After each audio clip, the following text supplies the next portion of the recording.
대선의 최초의 그리고 큰 변곡점이 시작되었다. 저는 그렇게 보고 있습니다.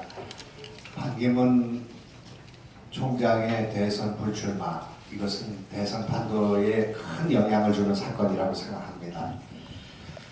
언론은 반기문 표가 어디로 갔는가 하는 가십성에 관심을 보이고 있습니다만, 이것은 여당과 야당이 각축하는 선거 구도가 흔들리고 있다는 것을 보여주는 것이고, 진보와 보수가 격돌하는 선거가 흔들리고 있다는 것을 보여주는 것이고, 정권 교체를 원하는 세력 가운데 각축으로 전환됐다는 것을 보여주는 것이다 생각합니다. 중도와 진보의 격돌, 여와 야의 격돌이 아니라 야와 야의 격돌이 될 수 있는, 그리고 보수 전체가 캐스팅 보트가 될 수 있는 상황을 보여주고 있다, 이렇게 보고 있습니다.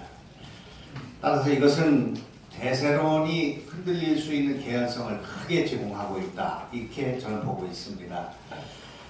지난 총선에서 언론과 여론조사가 전부 틀렸습니다. 전부 예측을 벗어나는 그런 결과를 빚게 됐는데, 그 내용은 그동안 한국 정치의 반성적으로도 그동안 논리를 지배해왔던 3자 필패론이 무너진 것입니다. 야당이 둘이 나왔는데도 여당이 필패하는 이 구도를 깨뜨려버린 것입니다. 이번 대선은 지난 총선의 연장선상 위에 있습니다. 지난 총선에서의 3자 필패론의 붕괴가 대선에 영향을 주고 있는 것입니다. 그때 옥새 파동으로 1번, 즉 새누리당이 국민들의 심판을 받은 것 못지않게 그 100배의 효과가 있는 탄핵 정국이, 탄핵의 촛불이 켜진 상태에서 대선이 치러지게 됩니다. 따라서 정권 연장을 하는 세력들이 바로 하기가 어려운 조건에 있다. 이것이 지금 이번 대선의 핵심입니다.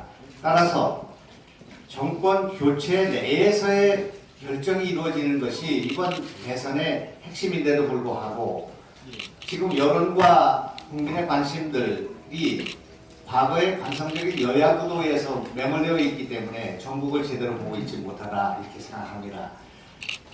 정당 투표, 전국 투표였던 1번, 2번, 3번에서 1번이 무너지고 분열되어 있는 상황에서 선거가 치러짐으로써 전국 선거에서 2등을 했던 국민의당과 3등을 했던 민주당이 각축하는, 즉 정권 교체가 가능한 세력 내에서의 각축이 이루어질, 양강이 이루어질 개연성이 큰 선거다, 이렇게 생각합니다. 지금 여론조사는 전혀 믿을 수도 없고 의미도 없는 선거입니다. 예를 들어서 대선 경선이 이루어져서 후보가 결정되게 되면 안희정, 이재명, 황교안 이런 분들은 선거의 널빤지 위에 올라갈 수도 없는 후보가 될 수도 있습니다. 그렇기 때문에 지금 현재 그 여론조사를 패널적으로 올려놓고 하는 것은, 그것은 인기투표에 불과한 것이다, 이렇게 생각합니다.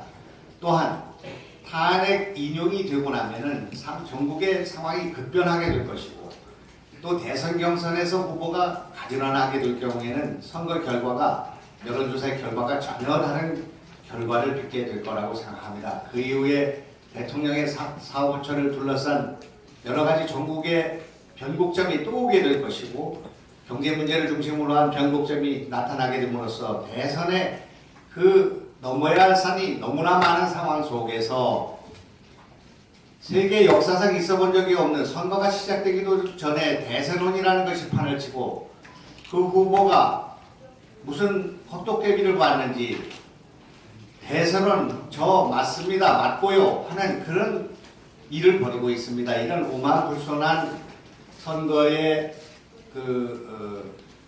예정은 바로 잘못된 신기루와 같은 여론조사에 의존한 것인데, 이것은 전혀 맞지 않는 정세 분석이다, 이런 말씀을 제가 드리겠습니다. 지금 현재 의미 있는 것은 문재인, 안철수, 그리고 유승민, 또 김문수 등과 사자 구도를 겨루는 여론조사만이 그나마 의미를 갖게 되는데, 그 중에서도 안철수 문재인 구도가 의미를 갖는 것입니다. 그래서 저는 지금 상황에서 선거를 해도 우리가 해볼 만한 상황에 있다. 이렇게 지금 보고 있다. 그런 말씀을 드리겠습니다.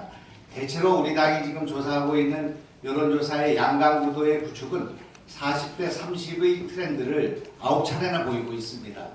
이렇게 될 경우에 사표 방지 심리로 인한 보수표들이 캐스팅 보트를 형성해서 결국은 중도가 승리하는 선거가 될 것이다. 이런 생각을 갖고 있습니다. 이런 구도를 확장하고 결정짓기 위한 노력을 하고 있다. 이런 말씀을 드리고 지금 해볼 만한 선거가 진행될 수 있다는 말씀을 드리고 그런 현혹된 여론조사의 그런 허실에 대해서 좀 생각하는 계기가 됐으면 좋겠습니다. 이상입니다. 다음은 황교안 최고위원.